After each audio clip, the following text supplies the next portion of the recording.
আসসালামু আলাইকুম রহমতুল্লাহি ওবরাকাতুহ। আলহামদুলিল্লাহি ওয়াকাফা ওয়াসালামুন আলা ইবাদিহিল্লাযিনা ইসতাফা আম্মা বাদ।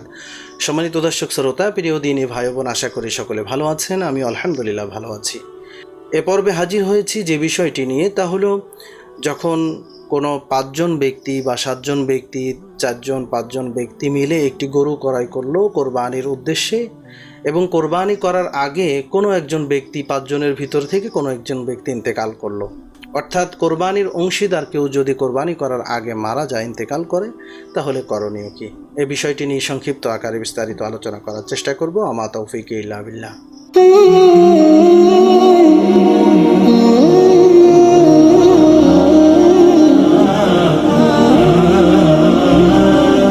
তো কোনো পশু কোরবানির উদ্দেশ্যে ৫ জন ক্রয় করলো, ৫ জন অংশ নিয়ে ক্রয় করলো, ৭ জন অংশ নিয়ে, ৪ জন, ৩ জন, ২ জন অংশ নিয়ে ক্রয় করলো। ক্রয় করার পরে কোরবানি করার পূর্বেই যদি কোনো একজন অংশীদার মারা যায়, তাহলে সেই অংশীদারের ওয়ারিশ যারা আছে তাদের কাছ থেকে যদি অনুমতি পাওয়া যায়, তারা যদি তাদের সেই মৃত ব্যক্তির পক্ষ থেকে কোরবানি করতে চায়, অনুমতি দেয়, তাহলে তার অংশীদারিত্ব নিয়ে বাকি সবাই কোরবানি দিতে পারবে।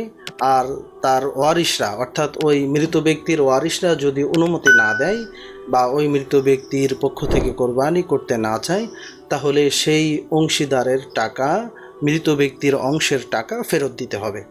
এবং এই অংশীদারের স্থলে অন্য কাউকে যুক্ত করা যেতে পারে, আবার না চাইলে নাও যুক্ত করা যেতে পারে। সেখানে ৪ জন কোরবানি করে ফেলবে। ৫ জন থেকে যেহেতু একজন মারা গেছে, ৪ জন কোরবানি করবে। আবার ৪ জন যদি মনে করে যে আমরা এখানে যে ব্যক্তি মারা গেছে তার স্থলে আমরা আরেকজনকে অংশীদার হিসাবে নেব, তাহলে সেটাও নেওয়া যেতে পারে।